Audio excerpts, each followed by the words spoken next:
ये राज्य के नौजवानों की भावनाओं के साथ खेलना चाहते हैं। इसका लाभ मिलेगा ही नहीं। 1 साल के बाद राजभवन से लौटा, फिर राजभवन से ये कह के लौटा दिया। झारखंड मुक्ति मोर्चा, मैंने कहा कि यहाँ के भावनाओं को कुरेद रही है और इसका भुगतना पड़ेगा झारखंड। कानूनी पहलू पर ना ध्यान देते हुए उसके निजात या समाधान की ओर ना जाके ये केवल राजनीतिक खेल खेल रहे हैं। पहली बार भी खेला, दूसरी बार भी खेले। हेमंत सोरेन ने राज्यपाल के सुझाव को दारकिनार करते हुए ये फैसला ले लिया है कि 1932 आधारित स्थानीय और नियोजन नीति को हूबहू फिर से सदन पास करके और भेजेगी। हमारे साथ आसू के सुप्रीमो सुदेश महतो जी हैं। सुदेश जी, आज जो 1932 पास हुआ, इसको आप किस रूप में देखते हैं और आपका पार्टी का स्टैंड क्या है? देखो, ये मैं जिस दिन ये इस तरह के कार्यक्रम कर रहे थे या जो प्रस्ताव पहली बार भी आया था ये, तो उस समय ही मैंने कहा था इस बिल के ऊपर में कि ये पॉलिटिकल बिल है, क्योंकि ये राज्य के नौजवानों की भावनाओं के साथ खेलना चाहते हैं और वही ये कर रहे हैं। बिल का कानूनी पहलू पर ना ध्यान देते हुए उसके निजात या समाधान की ओर ना जाके ये केवल राजनीतिक खेल खेल रहे हैं। पहली बार भी खेला, दूसरी बार भी खेले हैं।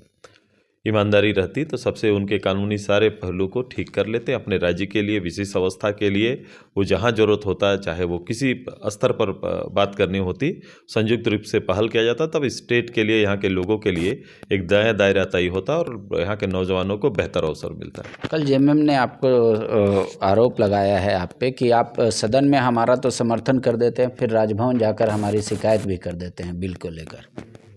नहीं, हम सभी जगह पर एक तरह का स्टैंड रखते हैं। ये जेएमएम का करैक्टर और चरित्र हो सकता है, बिल पर भीतर बाहर जहाँ भी होगा ये बिल जो खासकर 1932 के स्थानीय नीति जो 1932 भी नहीं करेंगे क्लियर, चूँकि जहाँ खतियान आधारित जो स्थानीय नीति वो हमारा पार्टी का एजेंडा में है और हमने ये भी जेएमएम बात कर रही है, मेरी लिखित एजेंडा है और इनके सोचने से पहले हम अपने ही सरकार को हम लोग ने इस विषय को लेकर लगातार न केवल उनके सामने ये प्रस्ताव रखा बल्कि उनके खिलाफ में हमारा लगातार संघर्ष रहा है।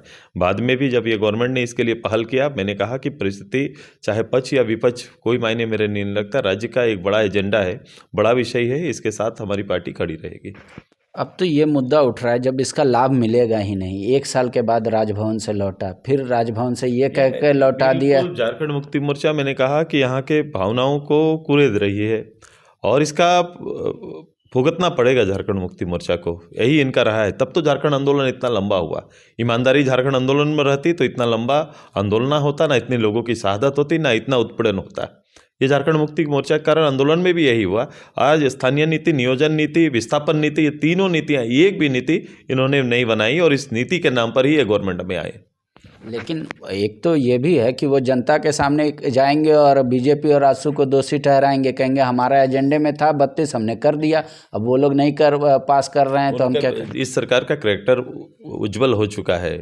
जिस बात को लेकर ये इनकी प्राथमिकता तय हो गई, ये तीनों विषय स्थानीय, नियोजन और विस्थापन नीति से इतर इनका जो प्राथमिकता है वो इस राज्य के भ्रष्टाचार, इस राज्य की खान संपदा, उनका दोहन इनकी प्राथमिकता है और उसके कई रूप आपको देखने को मिल गए हैं। शुक्रिया। तो सुदेश जी का मानना है कि जनता को समझाने की ज़रूरत नहीं है, जनता जान गई है कि क्या चाल चरित्र है जेएमएम का, लिहाजा अब उनको सफाई देना होगा कि 32 सिर्फ मुंह से ला रहे हैं, राजनीतिक तौर पर सिर्फ जिंदा रखना चाहते हैं या इसका कोई समाधान भी वो निकालना चाहते हैं। शुक्रिया। TheFollowUp.in. Like, share and subscribe.